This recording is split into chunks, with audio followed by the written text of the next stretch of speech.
Good evening, humans. Tyrannosaurusmoth here, and tonight we're taking a look at the new Mechagodzilla 2002 figure from Bandai Namco. Let's do this. Aesthetically speaking, this figure looks pretty good, and considering the form factor, I think Mechagodzilla actually works in this format. There's some nice details, and the sculpt is a little soft, kind of like the Godzilla 2004 figure that I had reviewed before, but Mechagodzilla's got a little bit more going on design-wise, at least from this era. So it's like, you get some nice details, nice panel work. The dorsal fins are definitely more pronounced than they were on the Godzilla 2004. We get this nice bright silver plastic, and it is the swirly plastic. So if you're not into that sort of thing, this is probably an easy pass.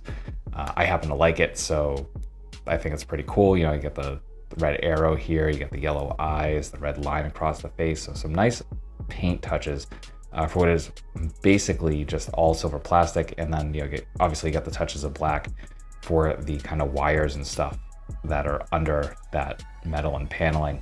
But really cool overall, and nice proportions as well.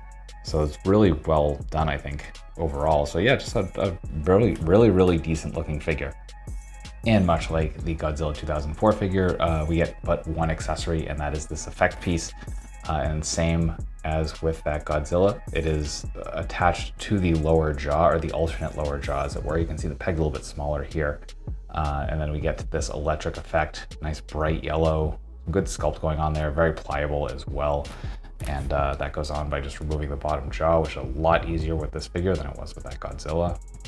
Not going to happen on camera though, of course. So I guess that is what it is. I'm not even going to attempt it. So yeah, that will do it for accessories. Articulation is actually a little bit better than it was for that Godzilla 2004 figure, and as you can see, we get freestanding kicks, which we couldn't get with that Godzilla. So that's pretty cool. I'm a fan of that. I'm losing. Oh no, there we go. So as you can see, not balancing on the tail, pretty cool.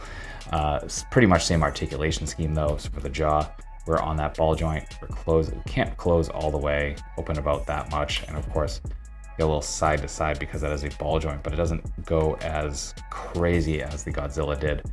Then we get the ball joint at the neck, so we come down that far, come up about that far, get some nice tilt, and is worth noting there is this notch in the back that this dorsal plate goes into, so you got to move that to get your rotation. And you can't get all the way around, but you can definitely get some nice side to side hinge and swivel at the shoulders. Whoa. I can see it come out, so you can see the ball joint, and the one side is out of the figure in the box just so it fits. So you get pretty much a T. We get rotation, we get single jointed elbows, which bring us to there. We do actually get rotation because the sculpt isn't in the way.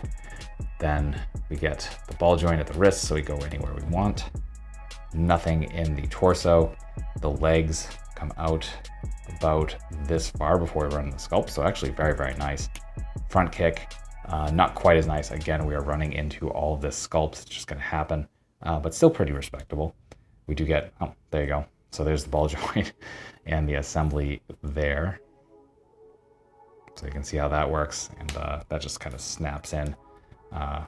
So yeah, we do get some thigh swivel because of that assembly. We get single jointed knee, which comes almost to 90. Very nice range. Not really any rotation though.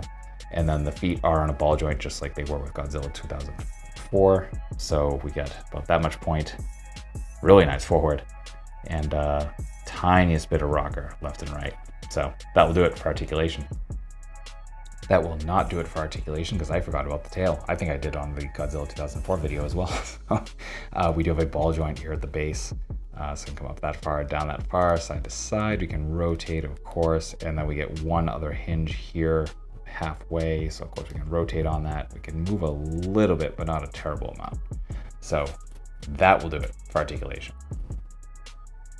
Getting into size comparisons, here they are with some other Godzilla lines from SH Monster Arts, NECA, Mezco 5 points, and Super 7. With some domestics.